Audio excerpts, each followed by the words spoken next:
লিখিছে এইটো যে চিকা নে এন্দুৰ যে আছে চিকা শৰ্মা নে কি তাক আজি কিছুমান প্ৰত্যুত্তৰ দিবলৈ বিচাৰিছো তাক সন্মান নকৰো আজি তাক সন্মান কৰা তাই হেতু পাত্ৰ নাই তাক সন্মান কৰা হেকিনি তাই যোগ্যতা নাই তাক ক্যাপশনটো যে মই দিছো যে শিখা শৰ্মাৰ উপাধিটো আসলে শৰ্মা উপাধিটো হি লিখাৰ যোগ্যতা নাই ঠিক আছে লিখাৰ যোগ্যতা নাই আৰু হেকাৰণে এই লাইভটো সকলোৱে আগুৱাই দিব লাগে তাক আজি প্ৰত্যুত্তৰ দিব লাগিব এনেটো তাইটো হেতু যোগ্যতা নাই তাক যে প্ৰত্যুত্তৰ দিব পাৰা হেখিনি তাই যোগ্যতা নাই কাৰণ তাই যতে খাব তাতে হাগিব কিন্তু যি হক তাইক আজি কিছুমানৰ কথাৰ প্ৰত্যুত্তৰ দিম কাৰণ তাই যিহেতু এটা পোষ্ট দেখা পাইছিলো মই এই পোষ্টটো আপোনালোকে সকলোৱে চাই লওক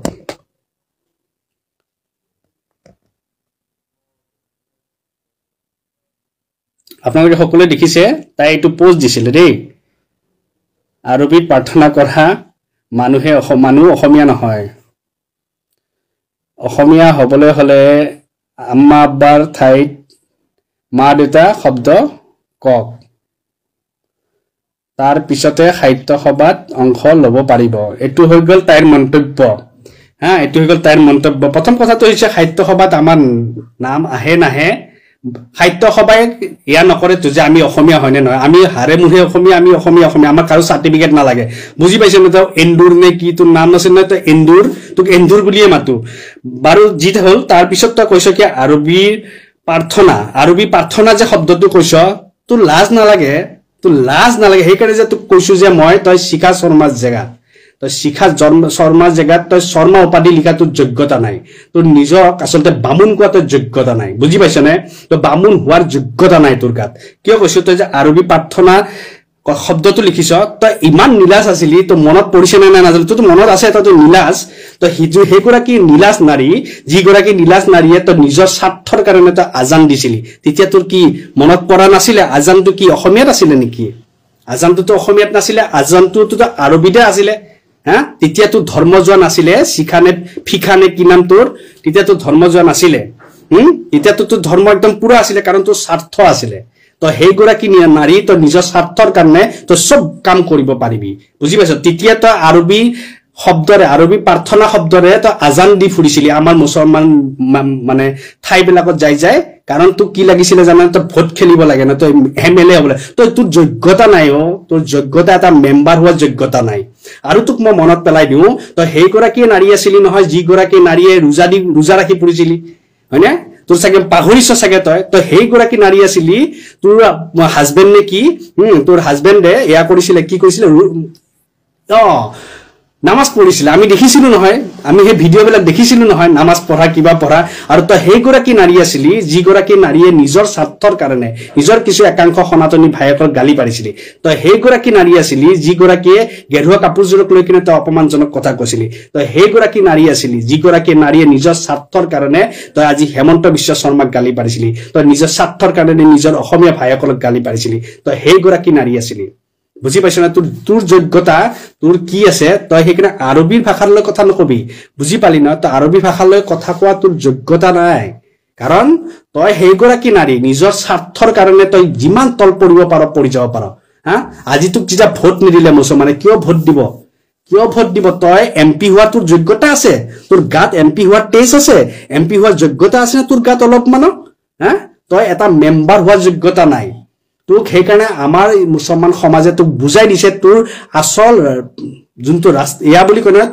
তোৰ অকাত কিখিনি আছে তোক হেখিনি বুজাই দিয়া গৈছে যে যোনজনী মাইকী আসলতে নিজৰ ধৰ্মৰ নিজৰ জাতিৰ হ'ব পৰা নাই হি বেলেগৰ কি হ'ব তই নিজৰ স্বাৰ্থৰ কাৰণে যেতিয়া তই গালি পাৰিছিলি হা আজি তো লাজ লাগা নাই তই কিন্তু যাই কিনে হেখিনি মানুহৰে ভৰিত পৰিছ কিয় লাজ লাগা নাই তোৰ নীলাজ তোৰ কি লাজ লাগিব তোৰ কি লাজ লাগিব আজি তো লাজ লাগা নাই তোৰ যদি পকিত এগৰাকী তই যদি লাজ থাকা নাৰী হলি হয় নহয় তো আজি চিন্তা কৰিলি হয় কি এটা সময়ত মই হেখিনি মানুহকে গালি পাৰি থৈছিলো হেখিনি মানুহকে অপমান কৰিছিলো হে জাতিটোকে মই লৈ কিনে কথা কৈছিলো হে ধৰ্মটোৰ একাংশ মানুহকে কথা কৈছিলো আজি হিয়তৰ ভৰিত মই শৰণাৰ্থী হ'ব লগা হৈছে হিয়তৰ ভৰিত পৰিব লগা হৈছে কাৰণ কিয় জানানে তোৰ চৰিত্ৰ কি চৰিত্ৰ জানানে তই নিজৰ স্বাৰ্থৰ কাৰণে তই যেতিয়া তল পৰি যাব পাৰিছ সেই চৰিত্ৰ কিন্তু প্ৰতিজন মানুহে দেখা পাইছে তই আজান দিছিলি তই কি ভাবিছিলি মুছলমান সমাজত যাই কিনে আজান দিলে মুছলমান সমাজে বাবা দিব আমাৰ গাত ইমানো ধৰ্মৰ গোৰামী নাই যে তোৰ দৰে এটা এই এন্দুৰ নে কি কোনোবা এটা আহি কেনে আজান দি দিব আৰু আমি তাক একদম মানে আকোৱালি ল'ম আমি চাওঁ কে হে মানুহটোই সমাজৰ কাৰণে কি কৰিব পাৰিব আৰু হেতু উদাহৰণ তোৰ পৰাই পাইছিলো কে যে তই সমাজৰ কাৰণে একো কৰিব নোৱাৰ তই এইগৰাকী মহিলা যোনগৰাকী নিজৰ স্বাৰ্থৰ কাৰণে অকল নিজৰ স্বাৰ্থৰ কাৰণে কাৰণ তই যদি নিজৰ স্বাৰ্থ নাথাকিল হয় তই নিজৰ মানুহক গালি নাপাৰিলি হয় তই যদি নিজৰ স্বাৰ্থ নাথাকিলে হয় তই যদি নিজৰ জাতি নিজৰ ধৰ্মৰ একাংশ মানুহ গালি নাপাৰিলি হয় তোৰ বহুত বস্তু আছে তোৰ মোৰ তাতে আমি সবে দেখিছো তো অসমৰ প্ৰতিজন ৰাইজে দেখিছে আজি তোক যেতিয়া আমি ভোট নিদিলো কাৰণে যে আমাৰ ইছলামৰ মানুহৰ বা ইছলাম ধৰ্মীৰ পিছত লাগিছ মুছলমানৰ মানুহৰ পিছত লাগিছ হা যোগ্যতা বনা যোগ্যতা সবতকে আগত এই শৰ্মা উপাধি লিখাটো যোগ্যতা বনা যোনটো তোৰ গাত নাই তই সেই যোগ্যতাটো বনাই ল তাৰ পিছত তই আহিবি আৰু আমাক অসমীয়া পৰিচয় তোৰ দৰে এটা স্বাৰ্থপৰ তোৰ দৰে এটা এই মিনিংলেছ কোনো ভ্যালু নাথাকা তাৰ আমাক একো পৰিচয় নালাগে তোক প্ৰত্যুত্তৰ নিদিলো হয় তই মোৰ পৰা প্ৰত্যুত্তৰ পোৱাটো তোৰ যোগ্যতা নাই কিন্তু তোক প্ৰত্যুত্তৰ এটো কাৰণে দিছো তই যেতিয়া আৰবী প্ৰাৰ্থনাৰ শব্দটো লিখিছ সেইকাৰণে তোক মনত পেলুৱাই দিছো যে তই এগৰাকী মহিলা আছিল যি গৰাকী মহিলা আসলতে শিখা শৰ্মা এগৰাকী বামুনী আছিল নে তই বামুন হয়নে তই বামুন থাকাৰ পিছতো তই কিন্তু আজান দিছিলি হা তই আৰবীৰ প্ৰাৰ্থনা সেই আৰবী শব্দৰে তই আজান দিছিলি হয়নে আৰু সেইখিনি দিয়াৰ পিছত যদি বামুন হ'ব পাৰা তেতিয়া তোৰ কি উপাধি এয়া হোৱা নাছিলে তোৰ ধৰ্ম যোৱা নাছিলে তেতিয়া তোৰ জাতপাত যোৱা নাছিলে হা তেতিয়া তোৰ মনত পৰা নাছিলে আৰু এতিয়া তই ক'ব পাৰিছ আমাৰ যদি আৰবী প্ৰাৰ্থনা কৰো আমি যদি আম্মা আব্বা কওঁ তেতিয়া হলে আমি অসমীয়া নহয় তেতিয়া হলে তইতো সবতকে আগত অসমীয়া নহয় তো অসমীয়াও নহয় তই সনাতনীও নহয় তই একো নহয় কাৰণ কালি যদি সনাতনী ভাইসকলে যদি তোক যদি লাত মাৰে নহয় তই বেলেগ এটা জায়গাত যাই পঢ়িবি তই বেলেগ এটা জায়গাত যাই পঢ়ি কিনে আকৌ সনাতনীহঁতক গালি পাৰিবি তই সেইটো মানুহ হয় সেইটো কাৰণে প্ৰথমতে নিজৰ হ'বলৈ শিক তাৰ পিছত তই পৰৰ এনেই হবি বুজি পাইছনে যোনে নিজ ঘৰৰ আপোন হ'ব নোৱাৰে সি পৰৰ কেতিয়াও হ'ব নোৱাৰে বুজি পালি আমাৰ অন্তৰত আমি প্ৰথমতে লা ইলাহা ইল্লাল্লাহু মুহাম্মাদুৰ ৰাসূলুল্লাহ তাৰ পিছত আমি আমাৰ ভাই যেতিয়া ওচৰত আছে আমি জয় শ্ৰীৰাম বুলি কম ঠিক আছে আমি এটু নকও কি আজি হে ভাইজনক মনত ফুটি লগাবৰ কাৰণে আমাৰ ধৰ্মটো আমাৰ জাতিটো বদনাম কৰি বা বেয়া কৰি কিনে আমি সেই ভাইটো ভাল লগাবলৈ নাযাও আমাৰ প্ৰথমত আমাৰ নবীৰ কথা কম তাৰ পিছত আমি সকলোকে শ্ৰদ্ধা কৰিম কাৰণ মই যদি মোৰ ধৰ্মৰ হ'ব নোৱাৰো মোৰ জাতিৰ হ'ব নোৱাৰো তেতিয়ালে মই কাৰুকে হ'ব নোৱাৰো কয় নহয় যোন ল'ৰা ছোৱালী নিজৰ মাক বাপেকৰ হ'ব নোৱাৰে সি কেতিয়াও নিজৰ মাইকীৰ হ'ব নোৱাৰে কাৰণ যোনে নিজৰ মাক বাপেকক এৰি দিব পাৰে সি মাইকী তাক এৰি দিওঁতে কেইমিনিটৰ কাম বুজি পাইছনে সেইকাৰণে প্ৰথমতে নিজৰ হ'ব লাগিব তাৰ পিছতহে আমি পৰক আমি মৰম কৰিব পাৰিম পৰক সন্মান কৰিব পাৰিম আমি লগত ৰাখিব পাৰিম বুজি পালি ধৰ্মৰ মিনিং অৰ্থ হৈ গল কি জানা না নাই